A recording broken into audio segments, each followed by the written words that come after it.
Dear student, मैं आपको आज जो चीज़ें बता रहा हूँ ये बेहद मस्ट इम्पॉर्टेंट है। अगर आप पढ़ाई कर रहे हैं तो पढ़ाई के साथ साथ मायने रखता है प्रैक्टिस। क्या? प्रैक्टिस। अगर जितना तुम प्रैक्टिस करते हो उतना समझो कि जितना आप पढ़े हैं उसमें से प्रैक्टिस करते हैं, जितना आपको स्कोर बनता है या जितना समझ में आता है, समझिए कि उसी का फल है, या आप कितना उसमें आंसर कर पा रहे हैं, ये बहुत ज़रूरी होता है। तो दोस्त, आपका बहुत बहुत धन्यवाद हमारे YouTube चैनल GCC एजुकेशन अड्डा 998 में। तो दोस्त, मैं प्रयागराज इलाहाबाद से जितनी भी सारी मैगजीन, नोट्स या कोई बुक, अगर नई नई बुकों में जो चीज़ें हैं उन सारी चीज़ों को मैं आपको प्रैक्टिस कराऊंगा, ताकि आप कहीं भी पढ़ते हों और जब प्रैक्टिस आप करते हैं तो आपको पूरी तरह से समझ में आ रहा होगा। तो दोस्त, फर्स्ट ऑफ ऑल मैं आपको बता दूं कि 10 क्वेश्चन के साथ मैं प्रतिदिन 10 क्वेश्चन यहाँ पर आपको बताऊंगा। ऐसा नहीं कि लाइव चल रहा है, ये रिकॉर्डेड हो रहा है और आप हमारे YouTube चैनल पर जा करके इसको आप ढूंढ करके देख सकते हो। दोस्त, देखने में क्या जाता है, एक बार देखना ज़रूर चाहिए, क्योंकि जो चीज़ें प्रैक्टिस में मिलती है वो प्रैक्टिस करने के लिए बहुत इंपॉर्टेंट है। चलिए दोस्त, कुछ क्वेश्चनों की बात करते हैं। ओनली फॉर 10 क्वेश्चंस, ठीक है।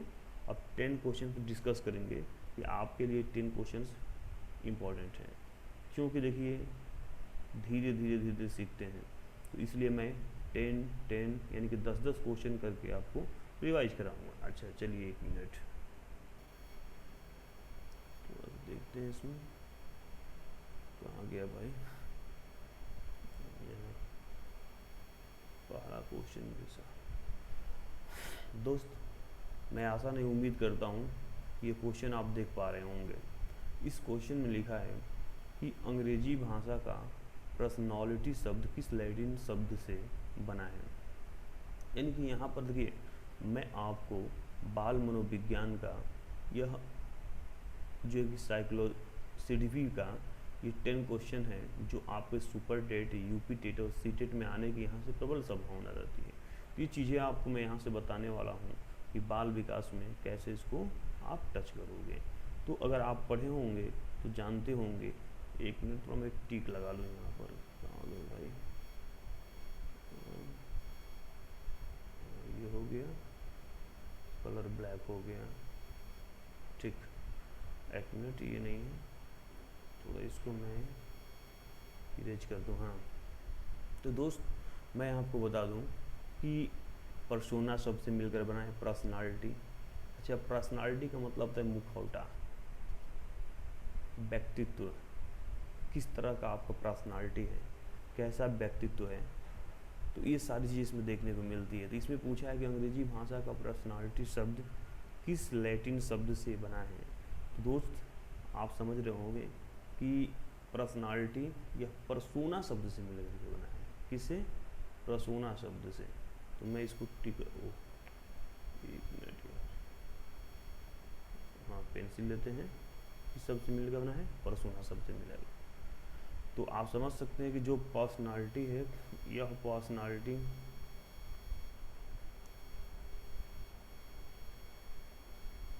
नॉलिटी किससे मिलकर बना है दोस्त? परसोना से, ठीक है। ये चीज़ें आपको यहाँ पर कवर होती हैं, ठीक है, क्लियर होती है। नेक्स्ट क्वेश्चन को हम लोग बात करते हैं, ठीक है।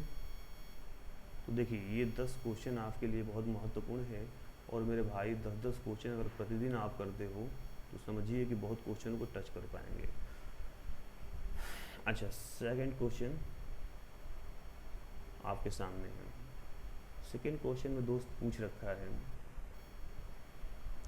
कि एक 5 वर्ष के बच्चे में, एक 5 वर्ष के बच्चों में, बच्चों नहीं बच्चे में दूसरे के प्रति प्रतिक्रिया, दूसरे के प्रति, किसके प्रति? अपने प्रति, दूसरों के प्रति प्रतिक्रिया तथा संप्रेषण में कमी है। Communication, that is called communication, यानी कि प्रतिक्रिया तथा संप्रेषण में कमी है।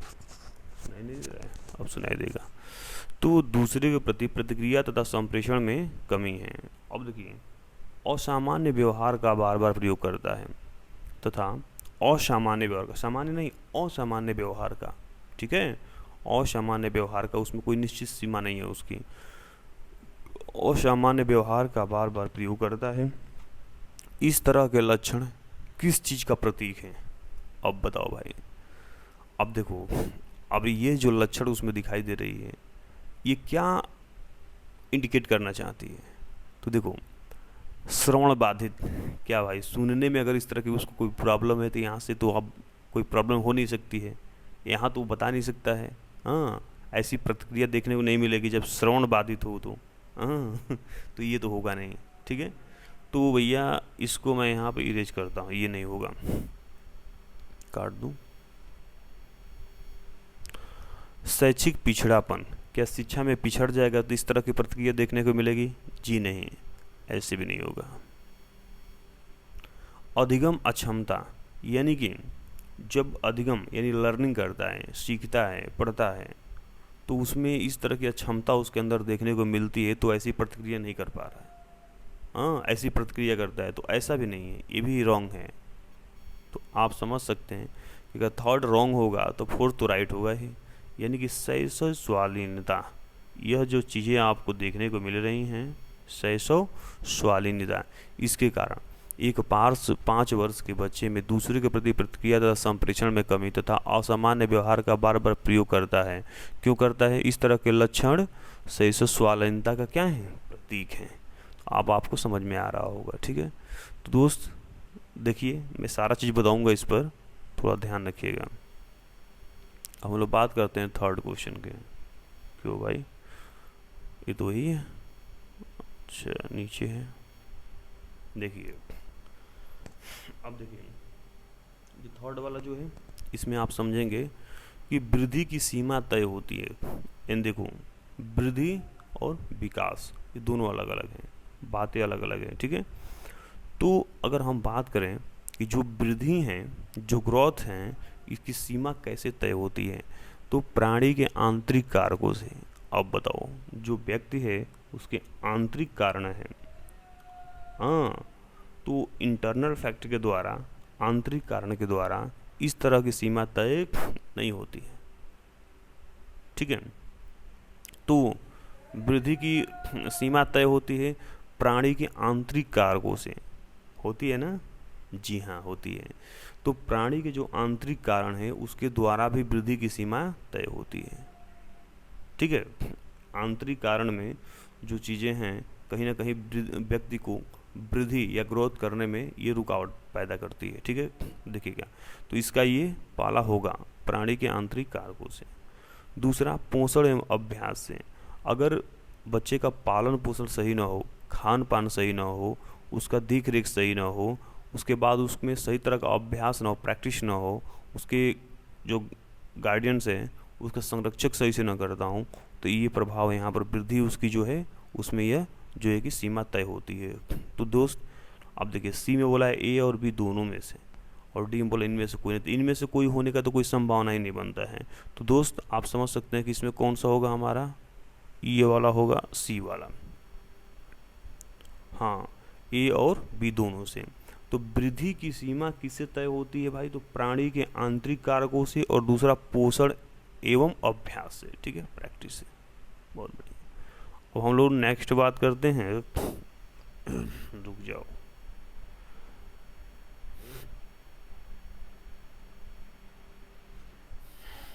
क्यों ऐसा क्यों है?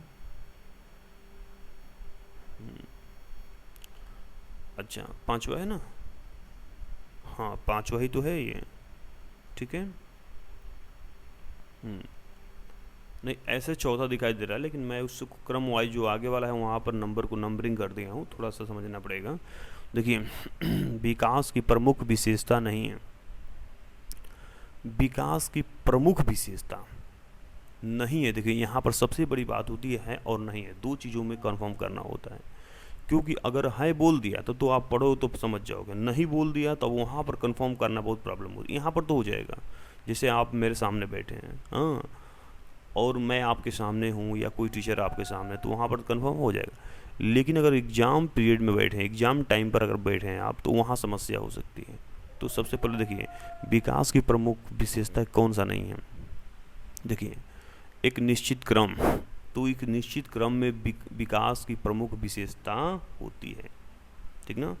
एक विकास की प्रमुख जो कि विशेषता निश्चित क्रम में होती है, तो ये तो भाई आपका होगा, ये तो आपका होगा, ठीक है, ये आपका होगा। 1 मिनट, थोड़ा मैं इसको सेटिंग कर लूँ।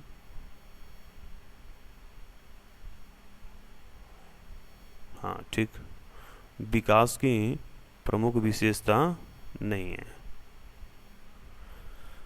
तो विकास की प्रमुख विशेषता कौन सा नहीं है, तो एक निश्चित क्रम है, ये तो है, ये तो कंफर्म है। दूसरा देखो, हाँ दूसरा, चौथा क्वेश्चन है ना, हाँ चौथा क्वेश्चन है इसमें। तो ये देखिए, ये विकास की प्रमुख विशेषता ये है। दूसरा, परिवर्तनशीलता, तो भाई परिवर्तन तो होगा ही, सीधी सी बात है, परिवर्तन तो होगा ही। ये परिवर्तनशीलता भी है, ठीक ना। विकास की प्रमुख विशेषता परिवर्तनशीलता भी है, ये भी होगा। निश्चित दिशा और लक्ष्य, एक निश्चित दिशा में विकास होता है, ठीक है, एक निश्चित दिशा में विकास होता है। आप बच्चा शुरू से ही बड़ा होता है, तो उसका एक निश्चित दिशा में क्या होता है, एक निश्चित दिशा में उसका विकास होता जाता है। तो भैया आपकी ए भी होगा।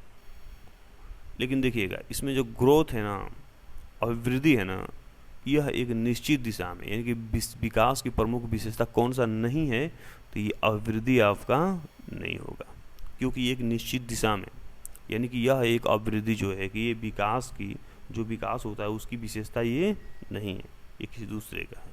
तो देखिए, इसमें मतलब कि ये सारा चीज़ तो होगा, लेकिन इसमें पूछा था कि कौन सा नहीं होगा, तो आप यहाँ पर टच करोगे कि ये हमारा D for doctor D for doctor, ये वाला नहीं होगा, ठीक है। अब आगे चलते हैं, ठीक, अब इसके आगे चलते हैं। वही वाला है क्या ये, अच्छा इसके आगे चलते, थोड़ा क्रम सुधारने में समस्या है। शिशुओं की उत्तम विकास की काल अवधि है, मतलब कि जो बच्चा होता है हमारा, वो बच्चा किस अवधि में, किस समय में उसका विकास उत्तम होता है, सबसे अच्छा होता है। तो भाई देखिएगा, जब बच्चा 1 से 5 माह का रहता है ना, 1 से 5 महीने, 1 से 5 महीने का, उस टाइम में सबसे ज़्यादा बच्चे के अंदर विकास होता है, यानी कि कलात्मक, भावात्मक, गुणात्मक, इस तरह की जो भी विकास है उसके अंदर सारी चीज़ देखने को मिलती है। तो आप समझ सकते हैं कि शिशुओं की उत्तम विकास की कालावधि क्या है भाई, तो 1 से 5 मास।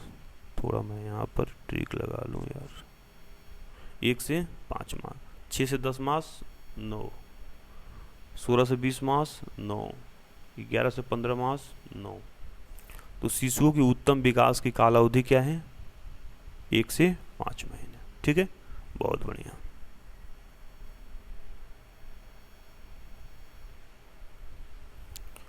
हाँ सीक्वेंस से चल रहा है, ठीक है, हाँ सीक्वेंस से चल रहा है। अधिगम के लिए केंद्रीय तत्व है, अधिगम के लिए केंद्रीय तत्व क्या है, यानी जब सीखते हैं तो उसमें सबसे इम्पोर्टेंट मतलब कि सेंटर में रख के किसको मतलब कि ध्यान दिया जाएगा।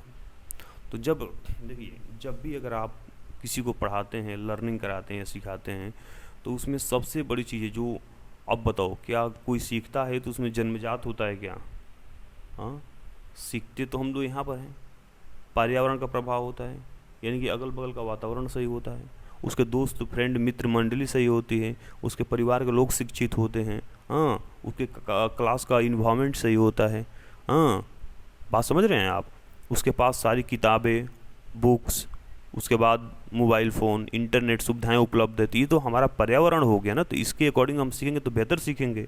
अब कोई जन्मजात तो ऐसे लेकर के आएगा नहीं, तो ये तो हमारा होगा नहीं भैया, क्यों चल नहीं रहे हो, ये ठीक है, ये तो होगा नहीं। देखो, अधिगम के लिए केंद्रीय तत्व, अधिगम भी नहीं होगा इसमें, कौन सा अधिगम सीखना, ये भी नहीं होगा, ठीक है। अब इसमें देखो, सबसे बड़ी बात ये होती है क्वेश्चन के फ्रंट पर जो क्वेश्चन है उसके मीन्स को समझना बहुत ज़रूरी है, तो ये भी नहीं होगा।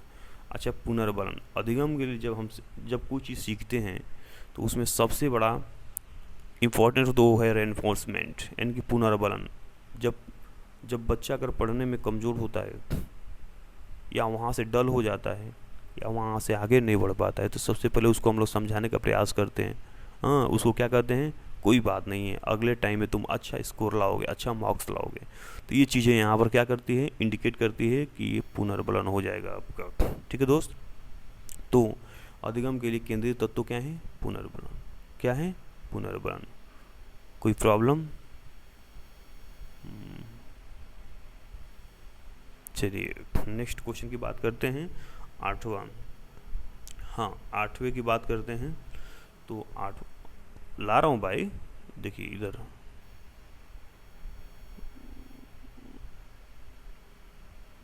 कहीं आगे तो नहीं गया, एक बार तो चेक कर लेते हैं। हाँ ठीक, 8वां।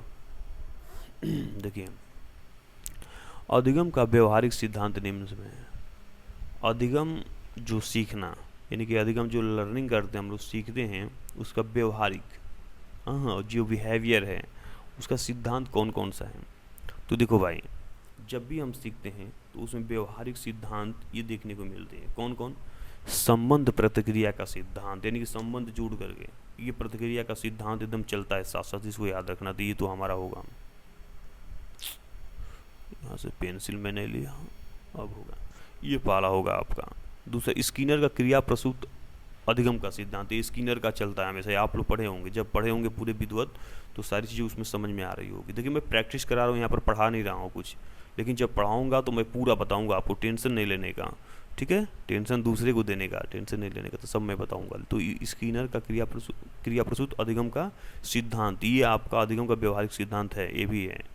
तो सेकेंड वाला भी होगा आपका प्रबलन का सिद्धांत, ये भी मैं पढ़ाया हूँ तो बताया हूँ, प्रबलन का सिद्धांत भी काम करता है इसमें, अधिगम का व्यवहारिक सिद्धांत है ये। तो ये देखिए, ये भी सही होगा इसमें। अब क्या होगा तब, जब सब सही हो रहा है यार, तो ये तो पूरा सही होगा ना। जी हाँ, उपयुक्त सही, यानी कि D for doctor, D for doctor. ये कहाँ से आ गया पता नहीं, क्या लिखा है। अब घर बैठे करिए तैयारी सुपर टेट की, सीधे प्रयागराज से। अगर पढ़ना है ज़रूरी तो प्रैक्टिस करना भी है ज़रूरी। चलो, और बच्चे अच्छी बात है यहाँ पर तो देख लिया गया। चलो भाई, तुम भी इधर रह जाओ, तुमको इधर रख देते हैं। ओह, क्या सारा चीज़ ठीक है। तो आप समझ सकते हैं आप पूरा सारी चीज़ें कि ये इस तरह से है, ठीक ना। अब हम लोग नेक्स्ट बात करते हैं, नेक्स्ट क्वेश्चन पे चलते हैं हम लोग। नेक्स्ट क्वेश्चन क्या हम लोग का, ये तो है ही है 9वां क्वेश्चन, 9वां ये तो है। जिन बालकों की बुद्धि लब्धि 70 से कम होती है उन्हें मंद बुद्धि बालक कहते हैं, यह कथन किसका है। ठीक है, तो देखिएगा, जिन बालकों की बुद्धि लब्धि देखिएगा, थोड़ा यहाँ पर देखिएगा भाई, रुक जाओ एक मिनट, थोड़ा यहाँ पर मैं पेंसिल ले लूँ। जिन बालकों की बुद्धि लब्धि 70 से कम होती है उन्हें मंद बुद्धि बालक कहते हैं। कथन किसने कहा था भाई, कि जब बालक जो हैं उनका जो IQ होता है, वो IQ अगर 70 से कम हो गया तो उन्हें मंद बुद्धि बालक कहते हैं। तो किसी न किसी ने तो कहा होगा, तो ये चीज़ें आप पढ़े होंगे तो बताइए। यहाँ पर देखिए मैं बता रहा हूँ, यहाँ पर भैया पोलक एवं पोलक तो नहीं होंगे, और जब ये नहीं होंगे तो इनमें से कोई नहीं है तो ख़त्म हो जाएगा, क्योंकि ज़रूर कोई ना कोई होगा इसमें से। अच्छा देखो, स्किनर भी नहीं होंगे, क्रिया प्रसूत अनुबंधन का सिद्धांत, ठीक ना, तो ये तो ख़त्म हो गया, स्किनर ख़त्म हो गए। अब ये जिन बालकों की बुद्धि लब्धि 70 से कम होती है उन्हें मंद बुद्धि बालक कहते हैं, ये कथन किसका है, तो क्रो एवं क्रो का। तो इनमें से जो आपका है ये सी वाला सही होगा और बाकी क्या होंगे, रॉन्ग हो जाएंगे। ठीक है, 9 का सी। अब 10 की बात करते हैं, लास्ट क्वेश्चन की बात करते हैं, मैं हमेशा आपको 10-10 क्वेश्चन हर सब्जेक्ट से, ऐसा नहीं कि एक सब्जेक्ट, यानी कि यूजीसी नेट जेआरएफ के लिए भी मैं यहाँ से बस only for geography, only for geography. अगर भैया अगर आपको अब नोट्स चाहिए ज्योग्राफी का, टीजीटी का, पीजीटी का, सुपर टेट का, सीटेट का, आईएएस का, पीसीएस का, तो मैं इलाहाबाद से कोचिंग से संपर्क में हूँ, और कोचिंग से नोट्स लेकर के सीधा आपको कोरियर के या पोस्ट ऑफिस के माध्यम से सीधा आपके घर बैठे हुए आप प्राप्त कर पाएंगे, और आसानी से लेकर के उसको टॉपर्स के द्वारा बनाया गया नोट्स को आसानी से पढ़ के अपने एग्ज़ाम क्रैक कर सकते हैं। क्योंकि किताबें तो तमाम है, लेकिन जो नोट्स है उसमें वो चीज़ें लिखी गई हैं जो व्यक्ति पढ़ता है और किसी व्यक्ति के मार्गदर्शन में, किसी टीचर के मार्गदर्शन में पढ़ता है, तो चीज़ें सारी उसमें समाहित होती है। तो ये चीज़ें मैं आपको सीधे आपके पास पहुँचा दूँगा, ठीक है, तो टेंशन नहीं लेने का, ठीक है। तो ये होगा, देखते हैं, और क्वेश्चन है कि ख़त्म हो गया, ये तो ख़त्म हो गया ना, नहीं ये लास्ट है भाई, ये लास्ट है। किस मनोवैज्ञानिक ने अपने 3 वर्षीय पुत्र का अध्ययन किया? अब बहुत इंपॉर्टेंट है, देखो किस मनोवैज्ञानिक ने अपने 3 वर्षीय पुत्र का अध्ययन किया, यानी कि एक ऐसे भी मनोवैज्ञानिक थे जो अपने 3 वर्ष के बालक के ऊपर पूरी तरह से उन्होंने क्या किया, अध्ययन किया, उसकी पूरी भाषाओं से लेकर सारी चीज़ों का अध्ययन किया, आंतरिक गुणों का। तो यहीं पर पूछा जाता है कि वो उस मनोवैज्ञानिक का नाम बताइए, उस साइकोलॉजिस्ट का नाम बताइए जिसने अपने ही बच्चे के 3 वर्षीय पुत्र के ऊपर ही क्या किए, अध्ययन किए। तो ये चीज़ें आपको बताना पड़ेगा। तो देखो इसमें वाटसन जी तो होंगे नहीं, ओ सेट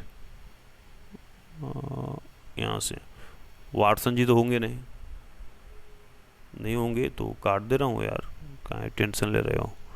वाटसन नहीं होंगे, जेम्स सली नहीं होंगे, ये भी नहीं होंगे।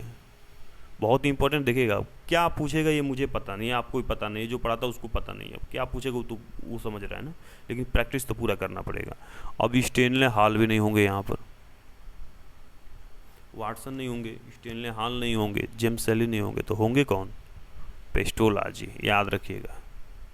हाँ, पेस्टोलॉजी मनोवैज्ञानिक ने अपने 3 वर्षीय पुत्र का अध्ययन किया, ठीक है। चलिए, तो बहुत बहुत धन्यवाद आप सभी लोगों का जुड़े रहने के लिए, और आप हाँ ये लास्ट पेज है आपका, तो आप दोस्त बने रहिए हमारे टेस्ट के साथ, और आप पूरी तरह से देखिए और सफल होइए, पेपर निकालिए, पास होइए। Thank you, thank you, thank you, thank you very much watch.